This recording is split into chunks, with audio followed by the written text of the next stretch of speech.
Carly, what do you want the world to know about you? Uh, oh. I would like people to know that I would prefer people to say hello, strike up a conversation about perhaps something we have in common, instead of asking about the medical condition I have. Have you learned to better cope with those rude comments other people make as you've matured into an adult? Yeah, I mean, I find though, it can still shake your day. Like you could be having a really great day and then someone is, when they're particularly rude. When it's discriminatory, I think it's harder, like a taxi driver refusing to take me in a car. That's harder than someone just asking if I'm sunburnt. I do like to call people on their curiosity, because I know that we, need to educate, but most people who are disabled aren't someone's life lesson. We're not here to educate at all times or make people feel better about their own lives, So, yeah, I feel like we have to do it on our own terms. You said something a moment ago that I think is really important. You mentioned how just because you have a disability, it doesn't mean you have to be a teacher or just an advocate 24/7. So do you struggle with the balance of wanting to educate people, but also you're a person, you want to do your own thing. You're not responsible for educating the world. I feel when I go out into the street, there's always going to be the need to defend myself, I guess, or respond to questions or curiosity in any way, whether it be answering them or ignoring them. And then sometimes it will take an impact, it'll take a blow to my mental health or, safety, even if it's sort of, a group of people being rude. Is that like a common thing where people just kind of ask you about your medical condition before even introducing themselves or getting to know you? Absolutely. Most days I would get a question or comment around my appearance, like what happened to you, or do you have eczema? Have you been burnt? Have you been in a fire? Have you been sunburnt? Is a very common question here in Australia, especially because it's very hot in the summer and people assume that I've been silly in the sun. If somebody wants to be your friend, what should they do? Talk to us about games and what books we like, what do we like to eat, what do we like to do on the weekends, and just get to know someone before asking about their medical condition, I think. I mean, I feel like it's okay to ask when you've built a rapport, when you've built a relationship, but yeah, just find something that you have in common with that person and yeah, get to know us then. I know you're currently editing a book called Growing Up Disabled in Australia. So what was it like growing up disabled in Australia? Well, for me, it was really weird. I have the condition ichthyosis and it's very rare.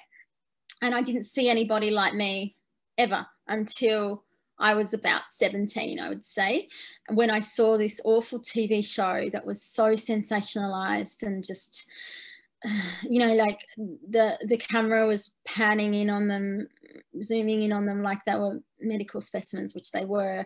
Somebody else was telling their story for them. It was very, very sensationalized and frightening. And I didn't ever want to be portrayed like that. And so I sort of made a vow that I would change that. I would only do media that was respectful and make my own media, participate in the media when I was able to. I didn't identify as disabled for a long time because I didn't know that I could. To me, I saw disability as people who had much more severe disabilities than me, or people on shows like 60 Minutes where it was either inspiration porn, which Stella Young has coined a term, inspiration porn. Stella was an Australian, and I'll make it kid friendly in a minute, but Stella was an Australian comedian and writer and activist who said that inspiration porn is the objectification of disabled people for the benefit of non-disabled people. So it's like memes that say, what's your excuse? And they have a photo of a disabled person doing something, and it's asking a non-disabled person, well, if they can do that, why can't you? Why are you making excuses? And so I would say a child-friendly version of that is inspiration objectification. And so I didn't want to be part of that. And I think not being not identifying as disabled really made me feel like I couldn't ask for what I needed. And so, for example, in the summer months, I couldn't go swimming because I can't go in the chlorine. It was too hot for me. My body wouldn't cool down. But instead of being able to stay home or staying at the library, which I would have much preferred to do, I had to still go to the swimming pool, sit out in the sun, watch the kids swim. And I found that really hard. So I didn't really know how to articulate what I needed because I didn't have the words to do that, because I didn't identify as disabled. I think it's so important when you find that identity and that you can help get a diagnosis or help get a support that you need when you have those words. I meet a lot of young disabled people and parents of young disabled people.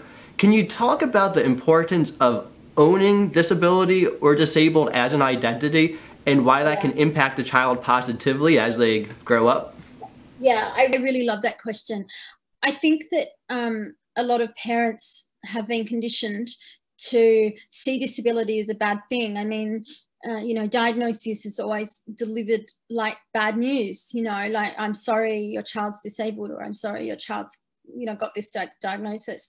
And that sets up sadness and grief from the very moment that child's born. And I think that there's a tendency for many parents of disabled children to reject the term disability and use euphemisms because it softens it. Except disability is a fact. It's not a slur word. Disabled is part of our identity. It's not something we can leave behind when we go to work or we step outside. We carry it with us. It's in us. And I feel like parents need to know that disability is part of the child and who that child is. It's not all of the child, but it is a part that needs to be supported and acknowledged. Finding disability pride has been amazing. It's been life-changing. And, I probably found that in my 30s, early 30s, and I wish it didn't take that long. Loving yourself with a facial difference, skin condition, disability is so much easier than hating yourself. Going out into the world and feeling confident, even though you know that it's probably likely that you're going to receive a microaggression in the day. But if you've got that armor, that armor that says you love yourself, and that you've got a bunch of responses in case people do ask a question, that is a really good thing. And that you don't have to educate people at all times. You can say, I don't want to talk about this today. What is the best way a parent of a disabled kid can help that kid get proud? To tell them that they matter, to tell them that it's okay to see themselves as disabled, and to provide lots of resources around connecting with other people who are disabled. Telling them that they're beautiful, that they're kind, all the great attributes, and telling them that it's okay to ask for a reasonable adjustment or, accommodations, so that things are accessible for them. But it is about providing hope and knowing that there's hope for your child, and listening to actually disabled voices.